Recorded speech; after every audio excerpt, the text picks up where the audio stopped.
안녕하세요. 여러분들의 투자 뼈대를 만들어드리는 양제이션입니다.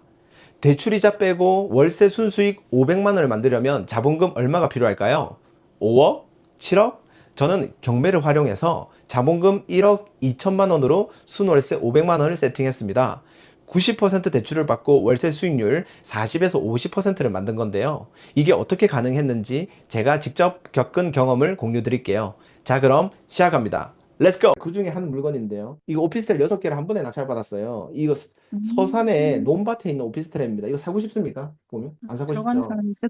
이거 거의 한두 명밖에 안 들어왔어요. 예. 이거를 대출 93%를 받았습니다. 신탁으로. 예. 네. 그리고 이걸 여러 개로 받아야 대출을 더 많이 해줘요. 신탁으로. 공동담보로 묶어야. 예. 음, 93% 해주니까는 이건 대신 이제 오피스텔이 안 좋은 점은 취득세가 많이 들죠. 맞나요? 시- 그러니까 이게 취득세예요. 2,500이. 근데 취득세만큼 월세 보증금이 또 들어왔어요. 6개니까. 어, 그러니까 제 투자가 얼마 들어왔다? 처음에 보증금, 입찰 보증금만 내 투자금이에요. 맞죠? 네. 근데 이제 6개가 웃긴 게 월에 월세 60이 믿겠습니까? 이 원룸 작은 거 7평짜리가 시골인데 음, 왜 가능한지 아세요? 요 바로 위에 SK온이라는 공장이 있어요. 대기업. 그런 포인트로 보는 거예요. 그렇지. 이제 이런 포인트를 볼 수 있는데 근데 왜 이 오피스텔을 선택했냐? 주변에 오피스텔을 지을 땅이 없습니다. 그래서 음, 항상 그 대기업 총무팀 팀장님이 요 오피스텔 와서 공인중개사한테 항상 기숙사 계약을. 아, 그리고 SK에서 월세 지원을 받는 금액이 바로 60입니다. 딱이네요, 완전. 그러니까 60까지 내는 거예요. 왜? 요 깔끔한 신축 음, 오피스텔거든요. 음, 이런 것들을 돌아다니고 지도를 보다 보면 보입니다, 눈에요. 이런 조건들로 지방을 털면은 수익률이 몇 퍼센트 나왔습니다. 저 60 나왔습니다. 금리 이렇게 높을 때도요. 예. 음, 잘 보세요. 내 양지준 투자하고 3천 들어갔다니까요. 지금 네, 만약에 반공제를 안 하더라도 지금 한 번 하면 3천 들어가지 않나요? 오피스텔? 들어갈 수 네, 있거든요. 그래도 한 달에 20 남죠. 양지준 얼마 네, 남아요? 한 달에? 한 달에 170 남아요. 지금 아무것도 안 해. 그렇네요. 170 계속 들어와요. 월에요. 남아요. 350씩 들어와요. 제 음, 투자금 좀 더 들어갔어요, 사실. 그래서 4천 정도 들어갔거든요. 예. 네, 그래서 수익률 한 50% 되는데 지금 또 금리가 떨어지면서 아마 60도 됐을 거예요. 아직 계산 안 해서 음, 모르겠는데. 이거 다른 일반 사람들이 170 만들려면 2억 들어갑니다. 2억, 2억, 3억. 어, 근데 경매를 이용하니까 4천만. 요렇게 음, 올라오셔야 돼요. 시작하시면서. 그리고 다가구란 거 음, 너무 어렵게 생각하지 마세요. 그냥 집 한 채 사는 건데요, 뭘. 집 한 채 사는 건데 방이 여러 개일 뿐이고요. 그리고 7천만 원 있으시죠? 네. 조금 더 땡기면은 더 만들 수 있긴 한데, 지금 저희 바로 다가구를 현금 월에 쓸수있는 거. 250씩 지금 보수적으로 받는데 이거 7천 들었는데요, 저. 7천 들었어요. 250씩 나오는데 사실 월에 250이면 이미 목표를 이루시는 거 아닌가요? 월에 250 세팅하면? 일단 예. 감사하게 그 예. 시작할 수 그럼 있으면. 지금 이걸 바로 한 방에 끝낼 수도 있습니다. 내가 열심히 공부하고 열심히 한다면 이거 한 방에 할 수 네. 있는 거. 이거 별로 안 어려워요, 세팅하고 다가고요. 뭐 어려운데요? 명도는 그냥 하면 돼요. 명도 안 어려워요. 예. 명도는 사실 다가구, 예. 안 어렵고 인테리어 이런 건 할 줄 알잖아요. 업체 불러가지고 뭐 비용 받고 그다음에 이런 계산이 중요한 거. 이미 저는 이 명확한 계산을 다 잡고 들어갔잖아요. 이것도 수리비가 많이 들어가서 그렇지 수리비 안 들었으면 저도 얼마 들어갔으면 이거 4천 잡고 들어갔어요 처음에. 그럼 수익률이 70%거든요 원래 계획한 게. 근데 예상치 못하게 수리비를 올 수리를 다 해버렸어요 그냥. 올해 그 월세 받으면 나중에 음, 당진에 여기 이제 호재가 많거든요. 이제 나중에는 수익률이 더 높아질 거기 때문에 납부자 음, 뭐 내 돈은 뭐 7천 정도. 제 입장에서 엄청 많이 들어간 겁니다. 7천이면. 예. 음, 근데 올해 월세 받자 나중에 땅값 오르고 뭐 한 시세책도 한 3억 가져가야겠다. 네, 이런 것들이 아직은 좀 멀어 보이시죠? 그런데 생각해보세요. 네, 이게 뭐가 멀어요? 이미 한 개짜리 들어가잖아요. 이거 6개 한다. 그게 끝인데요. 뭐. 우선 많이 안 남아도 한번 해보세요. 20 남아도. 근데 거기에 네, 갑자기 1, 2천이 들어가는 거 하지 마세요. 천 정도만 들어가게끔 최대 첫 투자. 네, 근데 이걸 했는데 바로 내가 능력이 생겨서 다가구 해도 되잖아요. 맞죠? 예. 다가구 7천이면 하는 거 보여드렸잖아요. 제가. 네, 예. 네, 물론 신탁 90을 받았지만 이런 식으로 하시면 된다. 근데 이제 신탁의 음, 단점 말씀드릴게요. 네. 신탁의 단점. 전세를 못 맞춘다. 어, 왜 내게 아니고 전세 보증금이 들어오면 계약을 잘 안 해주고요. 전세 들어온 사람은 큰 돈 내고 들어오는데 이게 보호가 안 되면 큰일 나겠죠. 예. 음, 그래서 만약에 내가 신탁이라는 걸 안 밝히고 전세 보증금을 받으면 이건 전세 신탁 사기가 되겠죠. 예. 네, 근데 사실은 우린 전세 받을 게 아니잖아요. 네, 월세 받을 거잖아요.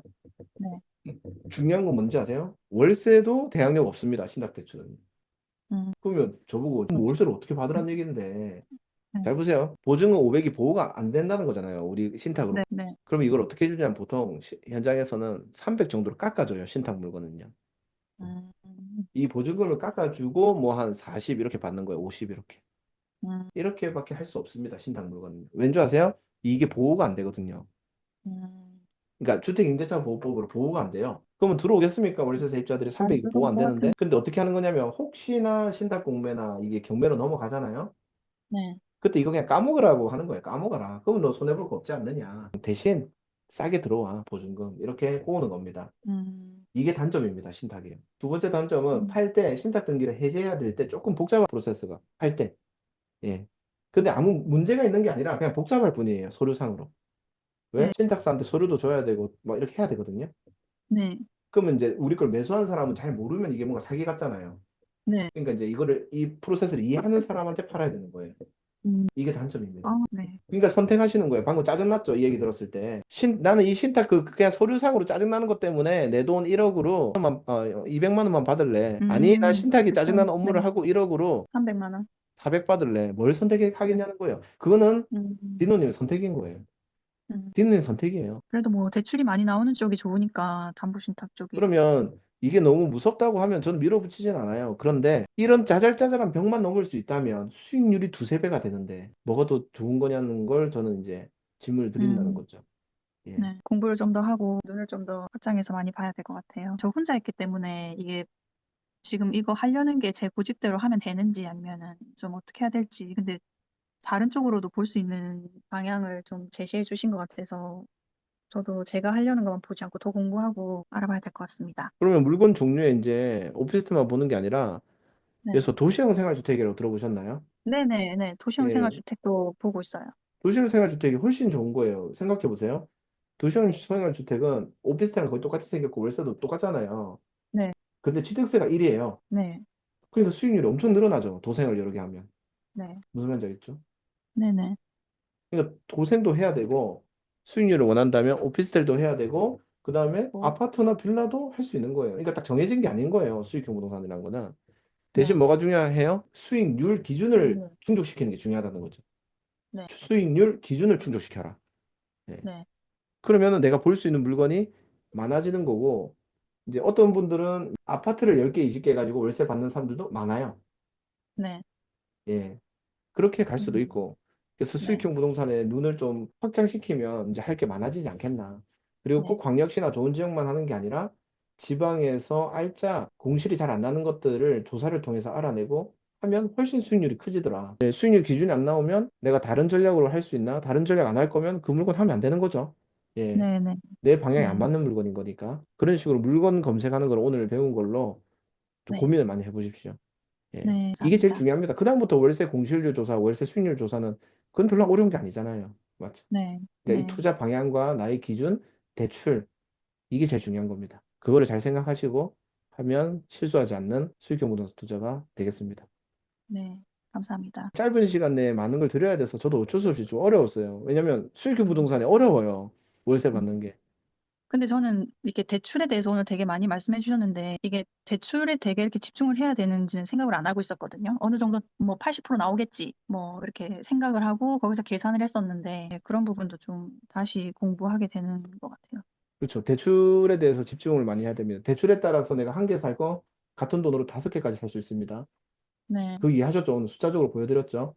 예. 네, 그리고 저는 대출보다 더 중요하다고 생각하는 게 기준을 정해라는 거죠. 예. 네. 기준을 수익률의 정해야 그런 내가 기준. 어떤 물건을 해야 될지가 나온다는 거죠. 그거에 안 되면 아예 할 수가 없어요. 그래서 나의 기준을 정하자.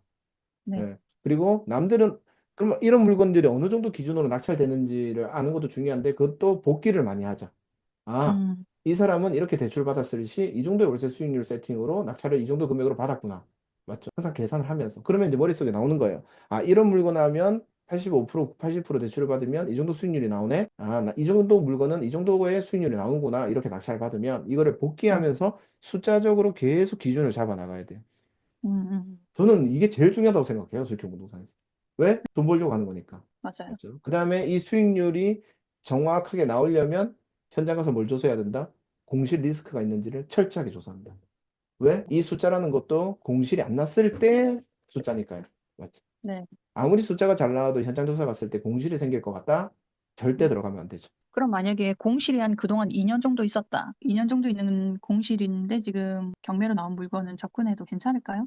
그 공실이 인연이 왜 생겼는지를 원인을 파악해 봐야죠. 그 채무자가 월세를 빼려고 했는데도 안 빠졌는지, 아니면은 그 채무자가 아예 지금 종족을 감춘 상황이라 월세를 채울 수가 없었다든지. 맞죠? 음, 그러면 그 오피스텔이나 도생이라면 1층 부동산에 가면 히스토리를 알고 있을 거예요. 그 호실이 왜 이렇게 공실이 길었는지. 결론은 뭐예요? 내가 낙찰받고 내가 새롭게 공실을 채울 수 있느냐가 제일 중요한 거 아니겠습니까? 그걸 조사하는 게 중요하죠. 지금 공실이 길었다? 이 호실에 그건 다른 히스토리가 있을 가능성이 높습니다. 근데 만약 진짜 수요가 없어서 공실이었다, 2년 동안. 그러면 안 되겠죠. 그런 거 하면 안 되죠, 이 물건은. 아니면 또 조금 더 디테일하게 미래에는 공실이 안 생길 거야. 이거는 어쩌면 미래 투자잖아요. 조금 지금 디노님이 하려는 투자랑 안 맞는 거죠, 이 물건은. 네, 미래가 네, 좋아진다 하도. 그럼 버리는 거죠. 왜? 당장 나한테 필요한 물건 아니다라는 거죠. 네, 그래서 나의 확실한 투자 전략, 그 전략에 맞는 확실한 숫자적 기준, 그리고 그 기준이 되기 위한 현장에서의 알짜 유무, 요거를 항상 머리에 넣으면서 하시면 실수하지 않으면서 목적을 이루는 투자가 되겠습니다. 여기까지 네. 하도록 하겠습니다. You can do it. Nice.